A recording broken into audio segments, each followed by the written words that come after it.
사회는 여러 가지 양상으로 그렇게 이야기할 수 있겠지만 그 하나가 이 바이러스와 싸우는 바이러스와의 전쟁이 현대 사회의 모습이다, 이렇게도 생각해 볼 수가 있습니다. 바이러스, 지금 우리가 메르스라고 하는 이 중동 호흡기 증후군도 역시 바이러스지요. 지금 이것과 전쟁하고 있습니다.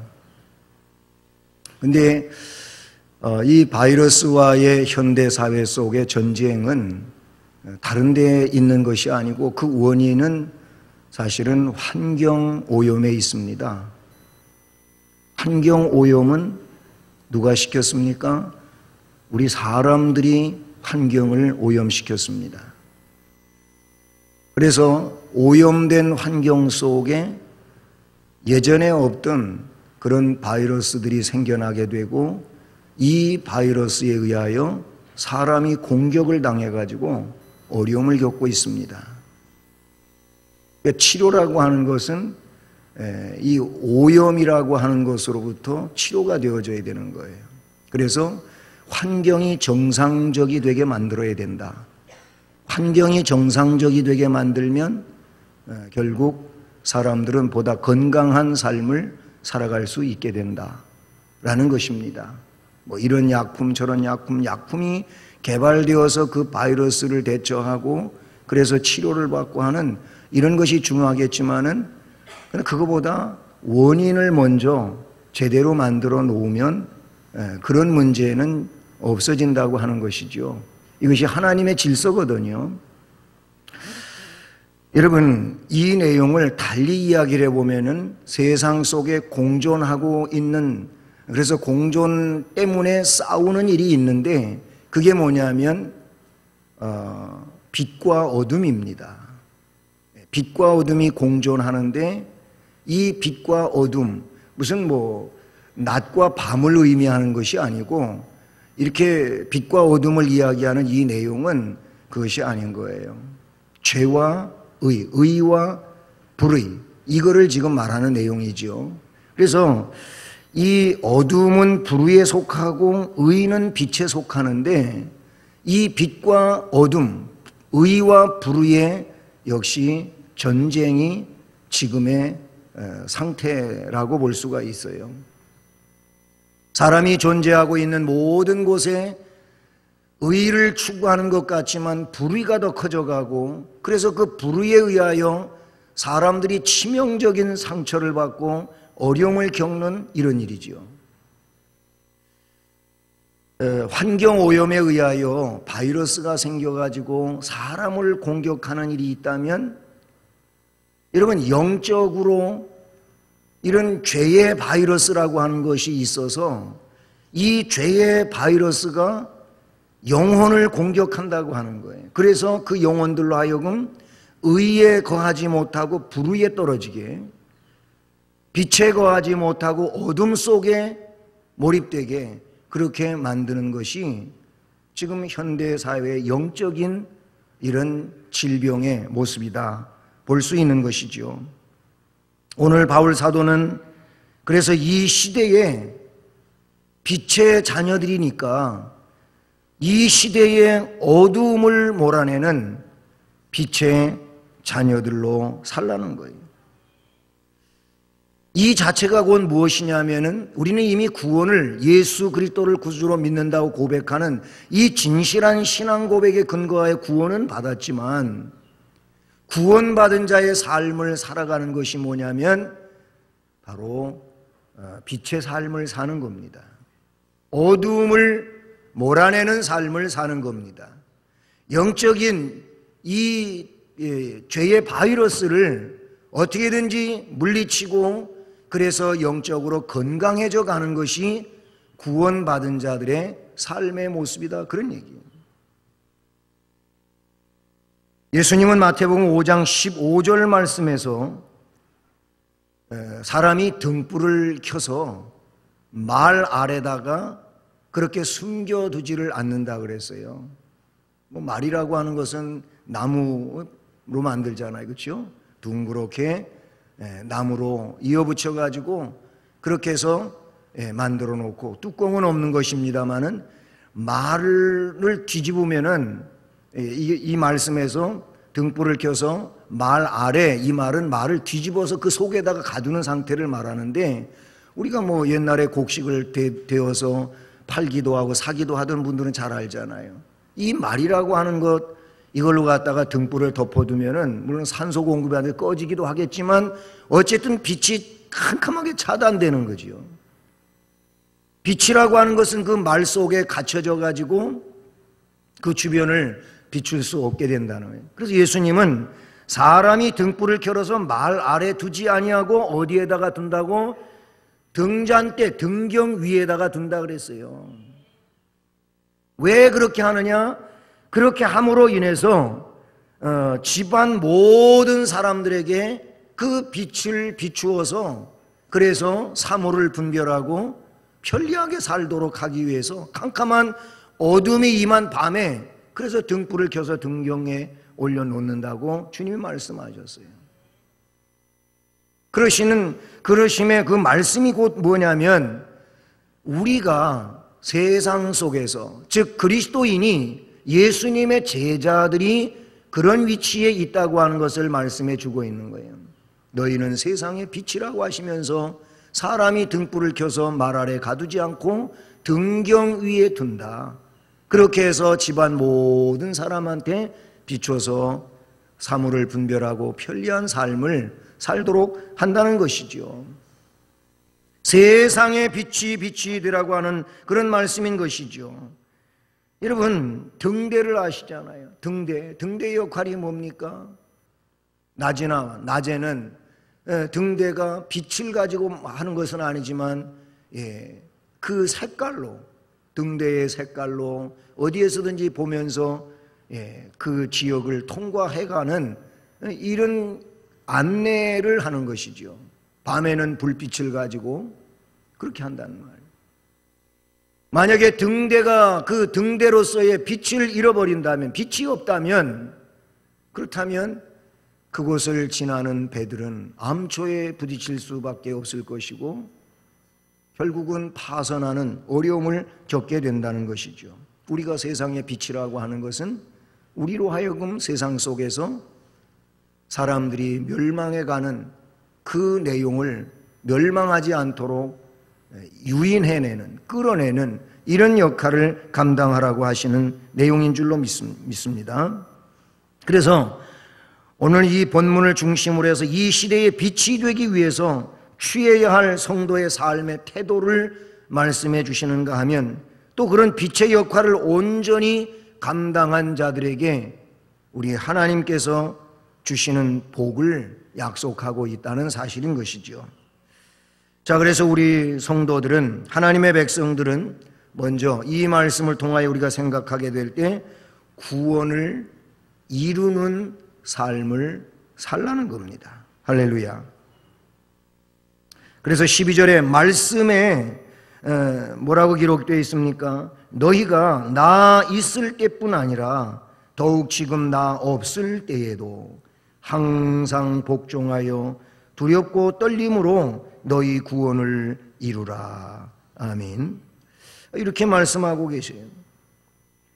너희가 나 있을 때뿐 아니라 내가 너희들과 함께하지 않는 나 없을 때, 그때에도 항상 복종하라. 왜 이런 말이 기록이 되어져 있을까요? 사람들의 습성에 대하여 나타내 주는 것 같습니다. 사람들은 우리의 모든 것을 살피고 그리고 주관하시고 거기에 따라서 심판하시는 이런 하나님에 대한 의식보다는, 이게 신앙인의 진정한 모습이어야 되죠, 그렇죠? 그런데 하나님은 둘째고 자꾸 내 앞에 있는 사람에 대하여 사람들이 연연한다는 거예요. 나를 지켜보는 사람. 그래서 그 사람이 없으면 그냥 내 마음대로 아무렇게나 하는 이런 일들, 여러분은 아니십니까? 보편적으로 보면 사람들의 습성이 그렇습니다. 그래서 누가 볼 때는 잘하고 아무도 안 볼 때는 그냥 함부로 하고 이러는 거 말입니다. 이건 옛날의 시대에도 있었던 일인 것이죠. 그래서 바울은 너희가 나 있을 때뿐 아니라 더욱 지금 나 없을 때에도 항상 복종하여 두렵고 떨림으로 너희 구원을 이루라. 그러니까 하나님 앞에 너 자신이지 하나님은 제외하고 어떤 사람 앞에 내가 아니라는 거예요. 이거를 바울 사도는 말씀해 주고 있는 것이죠. 이 내용은 결국 무슨 얘기냐면 진실성입니다. 순결성이라고도 볼 수가 있어요. 다시 말하면 하나님을 의식하는 삶이어야 된다라고 말씀해 주시는 거죠. 그러니까 구원을 이루는 삶은 다른 게 아니에요. 하나님이 나를 창조하셨고 그 하나님이 나를 지금도 주장하고 계시고 그리고 장차 그 하나님 앞에 내가 가서 심판을 받는다는 것이죠. 이거를 생각하고 살아가는 삶이 구원을 이루는 삶이라 그 얘기예요. 사람 앞에 잘 보여가지고 그 사람이 저 사람 훌륭한 인격자라고 그런 얘기가 듣고 싶은 겁니까? 아니면 창피당하는 일을 모면하고 싶은 겁니까? 무엇입니까? 왜 그래야 되는 겁니까? 그거 이전에 우리는 이 하나님의 존재를 믿는 것이 신앙생활이고 그런 신앙생활을 갖고 있기 때문에 하나님이 모든 것의 주관자이고 결국은 하나님 앞에 서야 될 존재라고 하는 이걸 의식하면서 살아간다면 그 사람은 구원을 이루는 삶을 구원받은 백성으로서의 삶을 사는 데 부족함이 없는 거예요. 자꾸만 사람을 의식하면 안 된다라는 거예요. 여기 두렵고 떨림으로 너희 구원을 이루라 이 말은 구원이 사람의 행위에 의해 가지고 좌우된다는 이런 말씀이 아니고 구원받은 주의 백성이 어떤 삶의 자세로 살아야 하느냐. 하나님 백성이면 하나님 백성답게 살아가는 것이 맞는 것이잖아요. 구원은 받았다 하면서도 하나님 백성하고는 너무나도 거리가 멀게 세상 사람과 같이 살아간다면 이게 어디 구원받은 자의 삶이냐. 그래서 바울은 구원받았느냐? 구원받았다면 구원받은 자의 삶을 살아라. 그것은 하나님을 의식하는 그 삶이라고 말씀해 주고 있는 것이지요. 그래서 바울 사도는 고린도전서 9장 26절로 27절에서 뭐라고 말씀하고 있느냐 하면은 나의 다름질하기를 내가 다름질하기를 방향 없는 것 같이 아니한다. 그렇잖아요. 달리기를 제대로 잘 하려면은 목표를 분명히 하고 그 목표를 향하여 질주하는 거예요. 제가 어릴 때 그래도 육상부에서 육상을 배웠다고 그랬잖아요.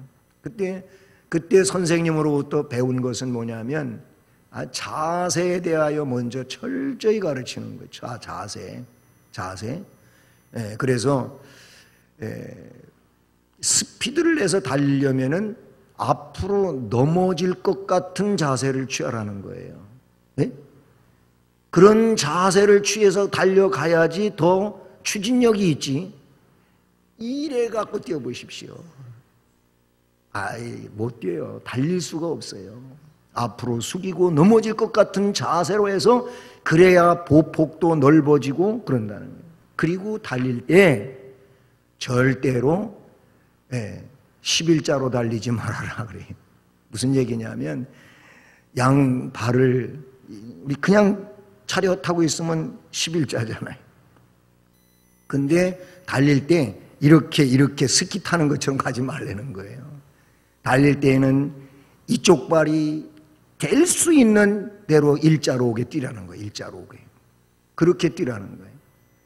여러분 발 벌리고 막 이러고 뛰어보세요.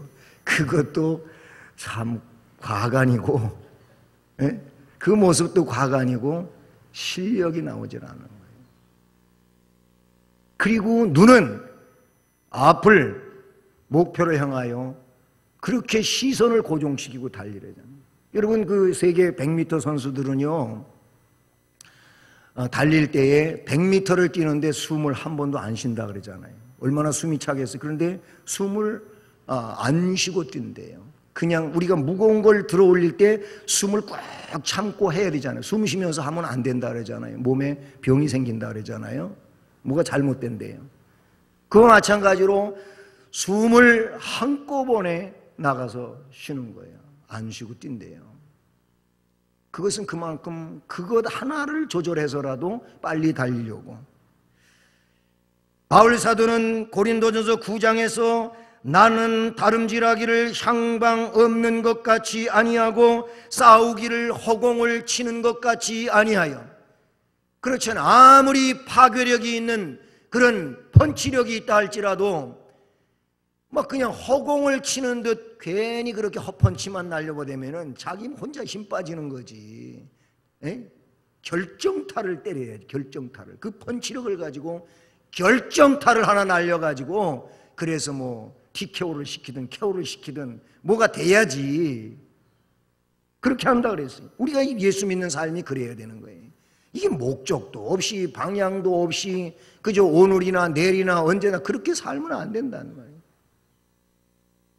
여러분, 신앙생활을 하면서, 이제 신앙생활 하신 지 얼마 안 된 분들을 두고 하는 얘기는 아니고, 신앙생활 오래오래 하셨으면서도 여러분 성경 몇 절이나 암송하고 계시냐는 말이에요. 옛날이 지금이고 지금이 내리고 이런 식으로 성경도 하나도 암송할 줄도 모르고, 이게 신앙인의 어디 살아있는 모습이냐 이거예요. 찬송가 한 장 제대로 부르고 계시냐 그런 얘기예요. 아이 목사님, 한 장, 나는 10장도 안, 그러지 마시고 제가 얘기하는 한 장은 찬송 제대로 그렇게 하고 계시냐는 얘기예요. 기도는 제대로 할 줄 아시냐 이거예요. 뭐 누구 앞에 좀 기도 좀 하라 그러면 아 목사님 나 기도 못해요 하고 도망이나 가려고 이러면 되겠냐 이거예요. 못할 일도 할 수 있게 만드는 것이 신앙에 살아있는 모습이지 않습니까? 우리는 그렇게 해야 된다는 얘기예요. 이게 구원을 이루는 삶의 모습이다 그런 얘기예요. 내가 내 몸을 쳐서 복종하게 한다. 왜 그렇게 하느냐? 내가 남에게 전파한 후에 자신이 도리어 버림을 당할까 한다. 그래서 나는 항상 나를 쳐서 복종시킨다. 스스로 그렇게 신앙생활을 이루어 간다고 말씀하고 있어요. 이게 구원을 이루는 삶이라 그런 얘기예요. 그렇잖아요. 구원을 이루는 삶은 내 자신이 하나님 앞에 1:1 자세로서 하나님 앞에 나를 생각하고 해 나가야 되는 것이지. 그렇잖아요. 그게 내가 할 일이고 내가 성숙하는 신앙의 모습이다 그런 얘기인 것이죠. 겸손한 자는 자신의 행실이 하나님의 뜻을 그르치는 결과를 가져올까 봐 조심조심 주의하면서 살아갑니다. 그는 하나님의 기뻐하시는 방향이라면 그런 삶으로 이끌어가기 위해 끊임없이 고민도 하고 노력도 하는 줄로 믿습니다. 그래서 그의 신앙은 지속적으로 전진되어져 가는 줄로 믿습니다.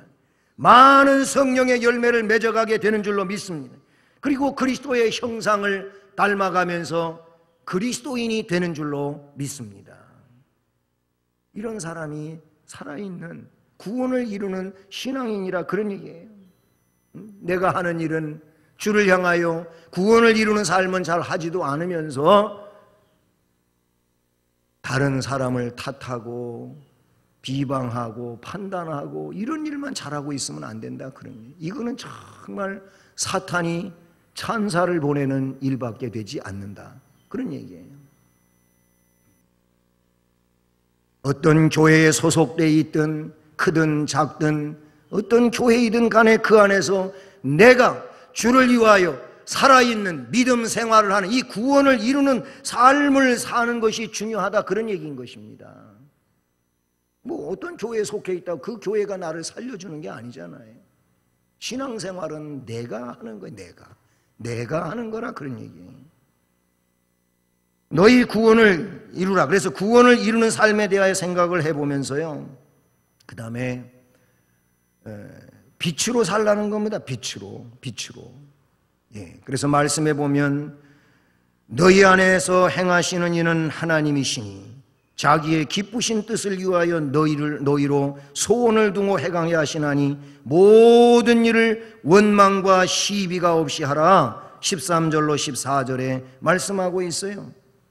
그리고 그 이하에 15절 끝부분에서는 그들 가운데 빛들로 나타내며 이렇게 말씀하고 있잖아요. 빛으로 살라는 겁니다. 특별히 이 말씀에 13절에 너희 안에서 행하시는 이는 하나님이시니 그리고 그 하나님은 자기의 기쁘신 뜻을 위하여 너희에게 소원을 두고 행하게 하신다. 우리 하나님 우리에게 목적의식을 주신 줄로 믿습니다. 이게 소원을 두고 행하게 하셨다 그러니 우리는 하나님이 우리에게 주신 소원들이 있고 목적의식이 있단 말이에요. 이 목적의식 속에서 하나님을 모시고 우리는 살아가는 하나님 백성인 줄로 믿습니다. 너희 안에서 행하시는 이는 하나님이시니 이 말씀을 통해서 저는 이런 질문을 여러분에게 드리고 싶어요. 여러분의 마음의 주인은 누구십니까? 여러분의 영혼의 주인은 누구이십니까? 네? 물론 하나님이시죠. 하나님이신데 여러분 마음속에 하나님을 제대로 모시고 살면 하나님이 주인이시겠지만 여러분이 마음속에 하나님을 제대로 모시는 이 일을 안 하면 그 주인은 딴 것이 될 수밖에 없잖아요. 그렇잖아요. 그래서 마음의 주인이 누구십니까? 한번 여러분이 진실하게 여러분 스스로에게 이 질문 앞에 대답해 보시기를 바랍니다. 너희 안에 행하시는 이가 하나님이신데 정말 내 안에서 행하시는 하나님이 나의 주인이신지, 하나님은 한쪽 편에다가 그렇게 밀쳐두고 내가 딴 거를 주인으로 삼고 그렇게 살고는 있지 않는지 우리 생각해 봐야 된다 그런 얘기예요. 내 마음의 주인이 하나님이시고 그래서 그 하나님의 영광과 거룩한 역사를 위하여 빛으로 살아야 되는 줄로 믿습니다. 세상의 빛으로 살라는 것입니다. 이것은 본이 되는 삶을 살라는 것입니다.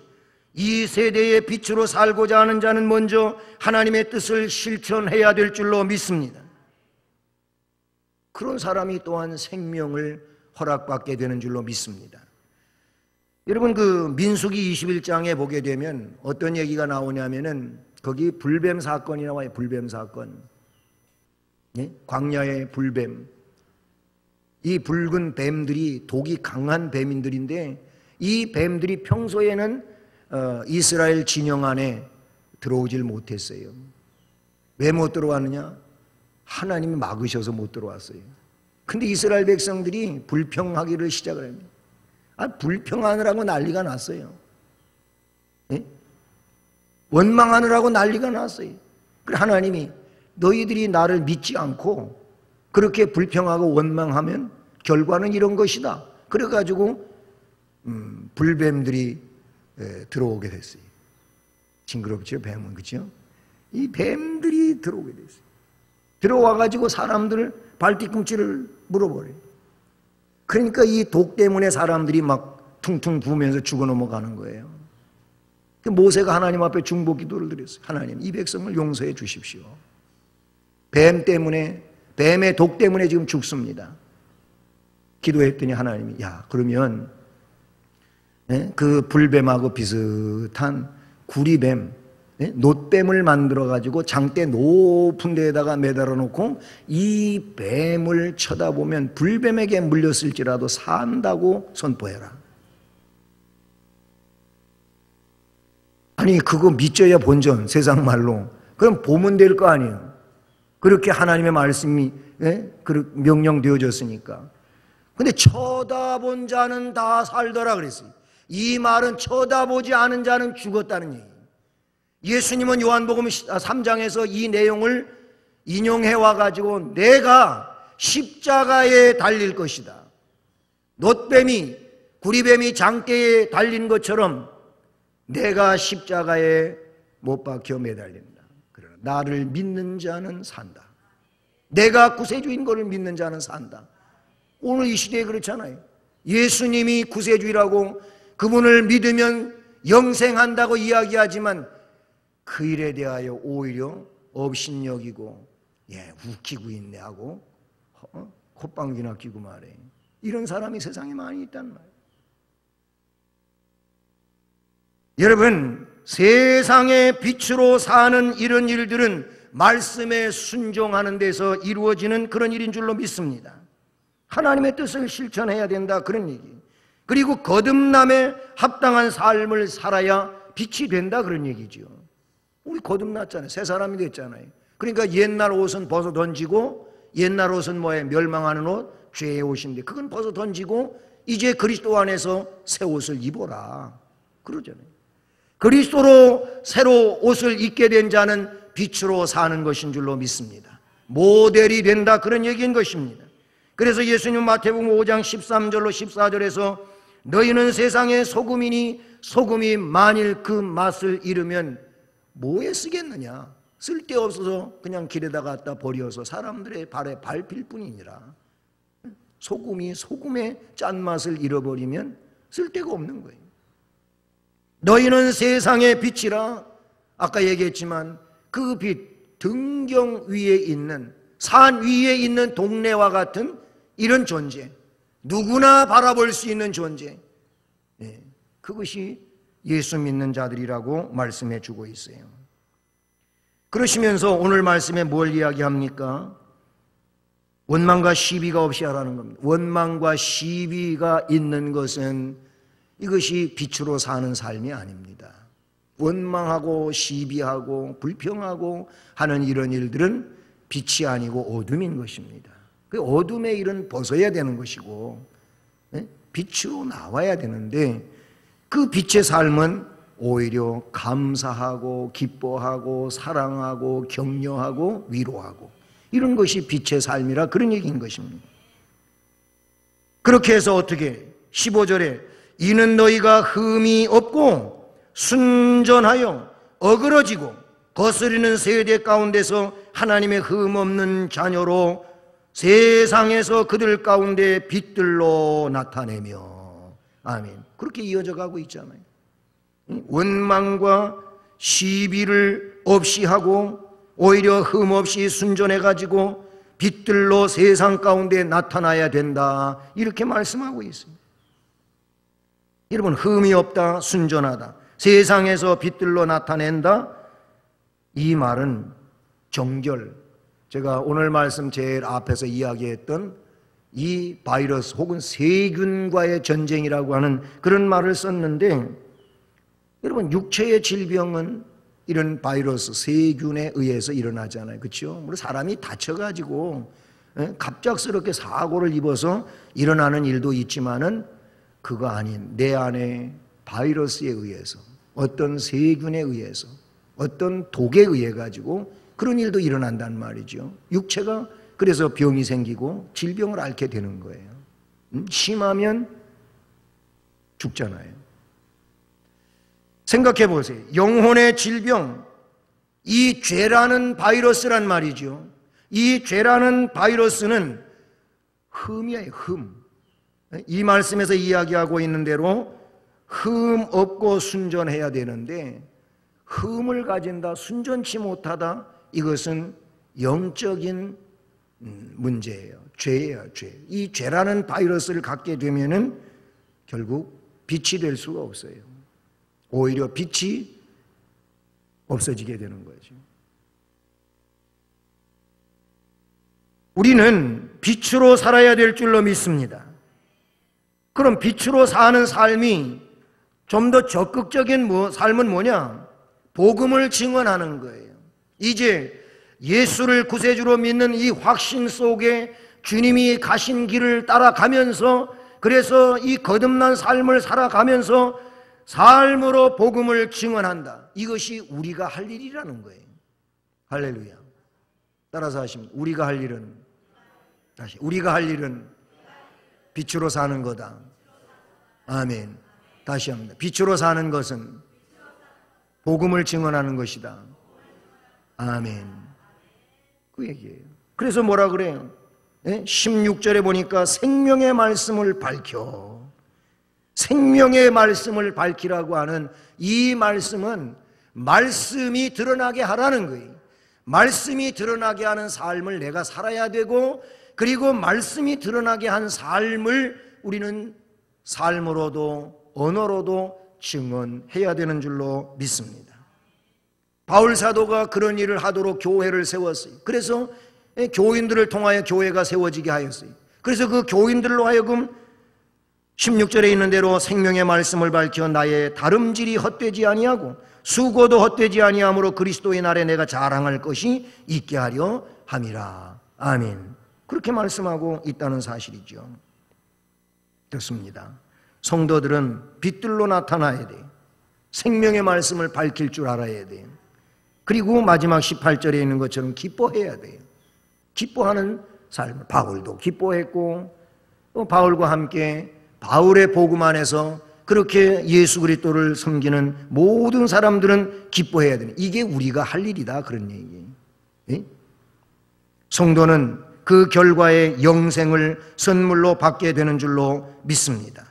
그리스도의 날이라고 하는 그런 표현이 본문에 기록이 되어져 있는데요, 16절 끝부분에 보게 되면 그리스도의 날에 내가 자랑할 것이 있게 하려 함이라 그랬어요. 그리스도의 날. 그리스도의 날은 심판의 날이고, 그 심판의 날은 영원한 이제 영생의 시작이라고도 볼 수 있는 것이죠. 우리는 그날에 자랑할 것이 있어야 될 줄로 믿습니다. 바울은 디모데후서 4장 7절로 8절에 나는 선한 싸움을 싸우고 나의 달려갈 길을 마치고 믿음을 지켰으니 이제 후로는 의로우신 재판장께서 나에게 의의 면류관을 줄 것이라고 했고, 나한테만 아니고 나와 같이 이렇게 하나님의 나라를 이루하여 살아가는 자들에게도 주신다 그래서 할렐루야. 그러니까 우리가 그렇게 해야 될 줄로 믿습니다. 예수님은 요한복음 5장 24절과 29절에서 내가 진실로 진실로 너희에게 이르노니 내 말을 듣고 또 나 바르시는 이를 믿는 자는 영생을 얻었고 심판에 이르지 아니한다 그랬어요. 그러시면서 선한 일을 행한 자는 생명의 부활로 나오고 악한 일을 행한 자는 멸망의 부활, 이 심판의 부활로 나온다고 말씀해 주셨습니다. 그러므로 우리는 빛들로 나타내며 복음을 증언하면서 그렇게 기뻐하는 삶을 살아야 되는 줄로 믿습니다. 끝으로 바울은 앞으로의 삶을 고백하고 있는데 말씀의 17절 말씀은 이렇게 기록합니다. 만일 너희 믿음의 제물과 섬김에 내가 나를 전제로 드릴지라도 나는 기뻐하고 너희 무리와 함께 기뻐하리니 그랬어요. 여러분, 여기 바울은 교인들, 이 빌립보 교인들의 구원을 위해서 자신을 전제로 드릴지라도 기뻐한다, 이렇게 말씀하고 있거든요. 여러분, 전제가 어떤 제사입니까? 전제는 관제라고 하는 내용으로도 쓰여졌어요. 그러니까 전제나 관제는 같은 내용인데, 이 전제나 관제는 제사의 종류가 아니고 제사의 방법에 속합니다. 뭐 제사의 종류는 5대 제사가 있잖아요. 제사의 종류는 그래요. 예를 들어서 뭐 화목제, 속죄제, 속건제, 소제, 뭐 변했나? 번제, 이런 제사들이 있잖아요. 제사가들이 있는데 이 제사가 5종류가 있다면 방법은 뭐 전제, 오늘 말씀에 나오는 이 전제라든지 아니면 전제를 달리 이야기할 때 관제라 그랬잖아요. 이거 이외에 요제, 거제, 화제, 이런 제사들이 있어요. 화제는 불로 태워드린다 이런 뜻이고, 예? 요제는 뭐 흔든다, 거제는 높이 들어 올린다, 이런 의미가 있는 거예요. 그러니까 제사의 방법들이라고 볼 수가 있어요. 근데 이 전제는 어떤 것이냐면은 어떤 독립적인 제사법이 아니고 다른 제물과 함께 하나님 앞에 드리는 제사인데, 제사의 마지막 순서예요. 마지막 순서인데 포도주를 갖다가 제물에 붓거나 때로는 물을 붓는 이런 의식인 겁니다. 그래서 그 의식을 치름으로 제사가 마쳐지는 이 내용이 전제 혹은 관제라고 하는 겁니다. 그러니까 바울 사도가 이 관제로 드릴지라도 하는 말은 내가 나를 너희의 신앙과 그 거룩한 역사를 위하여 내가 죽는다 할지라도 난 기뻐한다. 그런 얘기예요. 여러분, 이렇게 바울은 자신이 하나님의 교회와 거룩한 역사를 위하여 이 아름다운 일들을 이루어지기만 한다면 자기가 죽는 것은 그렇게 크게 문제 삼지 않는다라는 의미의 내용인 것이죠. 사랑하는 여러분, 순교의 각오를 나타내는 이 바울의 모습을 보게 됩니다. 여러분, 우리가 주를 위하여 구원을 이루는 삶을 살아가고자 할 때 순교를 각오하는 삶의 순교를 이루기를 원하여 그렇게 각오한다면 우리가 구원을 이루는 삶을 못 살 이유가 뭐가 있습니까? 우리가 그런 각오 속에서 믿음 생활을 함으로 인해서 하나님 앞에 온전히 영광을 돌려드리는 이런 은혜의 삶이 되기를 주님의 이름으로 축복합니다.